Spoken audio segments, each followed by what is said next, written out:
Assalamualaikum warahmatullahi wabarakatuh. Bismillah walhamdulillah wassalatu wassalamu ala rasulillah wa ala alihi wa sahbihi wa mawalah. Sahabat beriman yang dirahmati Allah, menanggapi pertanyaan yang berbeda. Yang pertama bertanya seperti ini, bagaimanakah hukumnya seorang istri yang meminta diemut miliknya itu setiap saat? Nah, kemudian yang kedua ada yang menjawab seperti ini. Wah, itu sangatlah menjijikkan. Oleh sebab itu, di dalam hukum Islam, kita itu tidak boleh simpang siur. Maka kita harus mengetahui ilmunya terlebih dahulu.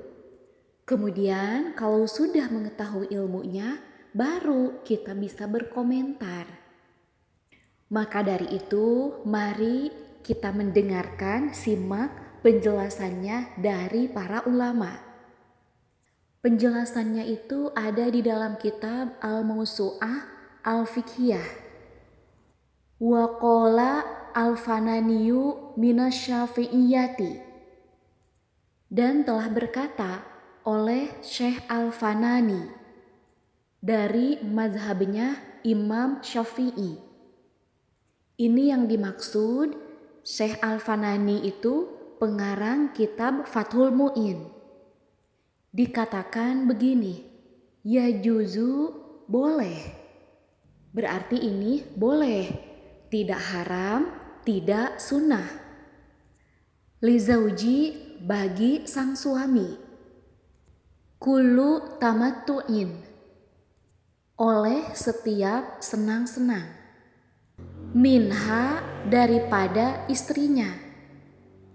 Bima siwa halakoti duburiha, dengan sesuatu yang selain lingkaran dubur sang istrinya. Nah, kalau area itu haram hukumnya. Walaupun miliknya sang istri sendiri tetap tidak boleh. Walaupun misalnya dubur sang istrinya itu bersih, putih, indah, tetapi tetap dubur, tetap tidak boleh. Jadi yang tidak boleh tetap tidak boleh, yang boleh ya boleh. Jangan menggunakan hawa nafsu kita sendiri. Kita itu harus paham, kalau Allah dan Rasulullah tidak melarang, berarti itu boleh. Sedangkan kalau duburnya sang istri, walaupun itu putih, bersih, indah, ya tetap gak boleh karena ya tetap hukumnya adalah haram.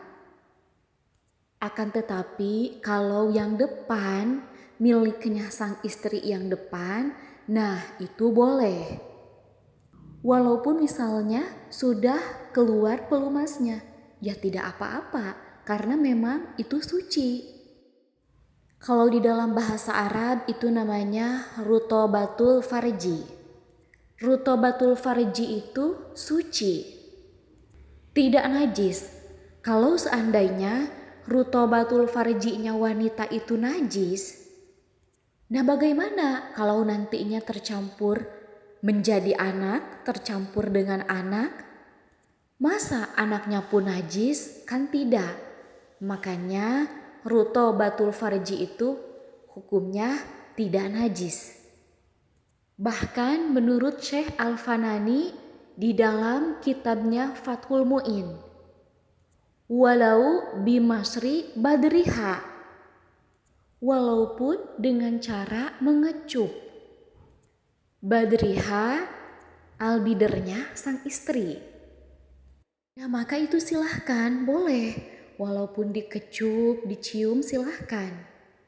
Karena memang jalan depan itu boleh, halal. Tetapi kalau belakang, jangan. Walaupun bersih, ya tetap haram.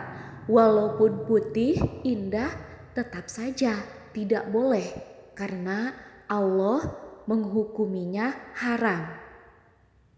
Maka sekali lagi kita itu tidak boleh berpendapat melalui hawa nafsu kita sendiri.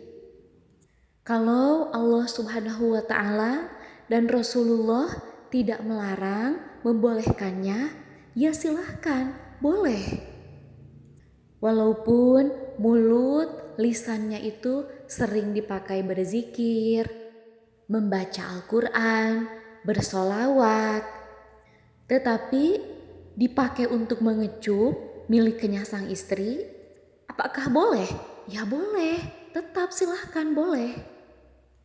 Dan telah menjelaskan oleh mazhabnya Imam Hambali, bijawazi takbilil farji, pada kebolehannya mencium miliknya sang istri. Qoblal jima'i, di dalam sebelum melakukan ibadah suami istri. Nah, kalau menurut mazhabnya Imam Hambali, bolehnya menciumi miliknya sang istri itu sebelum jima, berarti sedang foreplay, sedang muqaddimatul jima. Agar apa? Ya agar sang istri itu bisa mengeluarkan rutobatul farjinya. Seperti itu. Karena kan kalau rutobatul farjinya sudah ada, maka tidak akan terlalu sakit. Wa karohati ba'dahu, dan pada kemakruhannya mengecup miliknya sang istri setelah melakukan ibadah suami istri. Ya kalau sudah selesai, kan sudah final, ngapain dikecup lagi? Makanya Imam Hambali pun menghukuminya itu makruh apabila dikecupnya setelah melakukan ibadah suami istri. Tapi ingat, makruhnya itu apabila telah selesai. Tetapi kalau misalnya mau dilanjutkan dengan ronde kedua, maka ya boleh dikecup lagi, silahkan. Karena Imam Hambali menghukumi makruh itu apabila telah selesai ibadah suami istrinya. Ya kalau mau diulang kembali, ya silahkan, tidak apa-apa. Wallahu a'lam bishawab. Mudah-mudahan apa yang disampaikan dapat dipahami. Wassalamualaikum warahmatullahi wabarakatuh.